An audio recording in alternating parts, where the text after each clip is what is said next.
In this session, we're actually going to be checking the model for issues that might exist or problems that we might need to resolve. So actually what we're going to do is start by changing to the checking layout. So I'm going to click on the checking tab up here in the top. And then from here I want to actually add a rule set. So there are really two ways to go about that. I can either click the add button or hit the click to add rule set icon.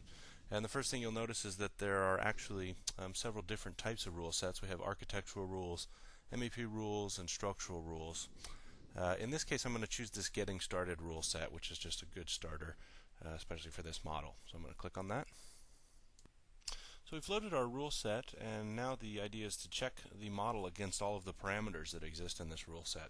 And we'll look at some of these in a second. But really, to run this check, we're just going to hit the check icon, and that's going to actually run all these checks here and actually show us where we have issues denoted by these different levels of severity. And probably an easy way to start looking at these problems that may or may not exist here is to prioritize by these severity levels. So for instance, we have a high level or critical level of severity, a moderate level, and a low. It might be wise to just start by Xing out these moderate and low, and then really this is just going to leave anywhere that we have severe issues that need to be resolved.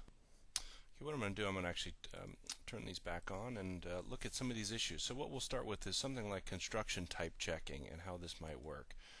If we look at one of these, component profiles must be consistent.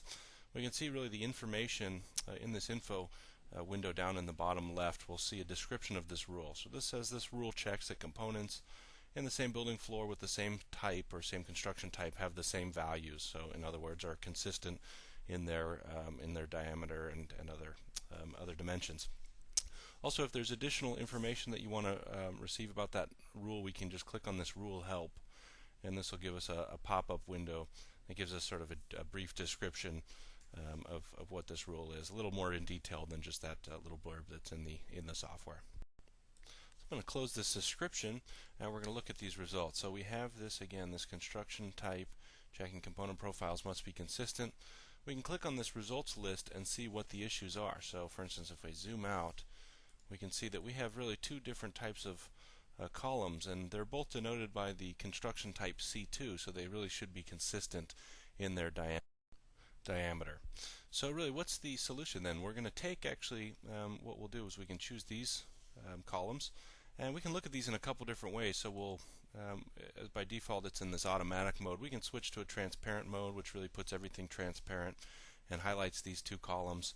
And what we'll do here is we'll double click on this little column here that denotes that we have a result details list here with a viewpoint. So for instance, we're going to add a comment and just say please change column type,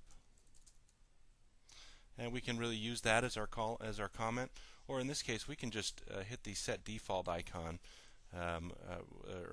button and import this description, so this column components with construction type, but in this case we'll just leave our comment, please change column type, hit OK, and now we've rejected all of these issues and we have a comment and a viewpoint associated with those issues. So we're going to look at some other issue types. So if we look at the intersection checking, for instance, we'll see that their walls must not intersect other walls rule. And if we click on that line and then see that components inside each other exist, so we'll click there, and that'll take us to a spot where there might be some overlap. So if we look at, we'll maybe switch to automatic mode, maybe turn everything just back on for a second. Let's look. Okay, so if we look at these issues, we can clearly see that, and again we can go lower in this hierarchy here, and see that there are actually two walls that exist that are overlapping. Got a wall and then a smaller wall that resides within it. And so obviously in this case we probably just want to remove that wall. So we'll go about that process the same way. We can click on or double click on this column here, add a comment, or we could just again set default and import the details in this info box. In this case I want to actually add a comment, so I'm going to say remove small wall within larger wall. I'm going to again reject this as a real issue and hit OK, and now I've created a viewpoint and a comment associated with those issues. We'll take a look at one other type of check here before we move on and report this information out.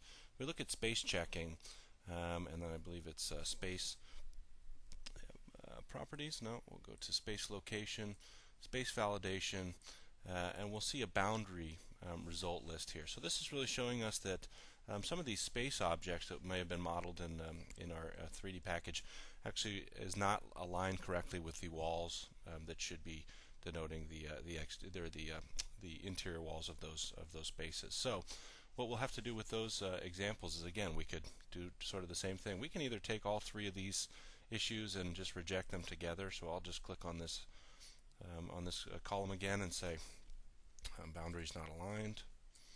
So space objects not aligned, and hit OK. And now I'm actually just going to reject all three. So these are all very similar, maybe issues, and we know that they're all just minor corrections that need to be done. Also, as we go through these models, there might be some issues that aren't really problems. They obviously are flagged, and maybe if we look at something here, it looks like there's probably just a missing space of some kind. Maybe if we zoom in, we can see that there's a slight space missing, and we want to just sort of approve that. That's nothing pertinent. So what we can do is just, instead of creating a viewpoint and a comment, we can just right-click and accept that as an OK issue. And that concludes the checking portion of our tutorial, so thanks for listening.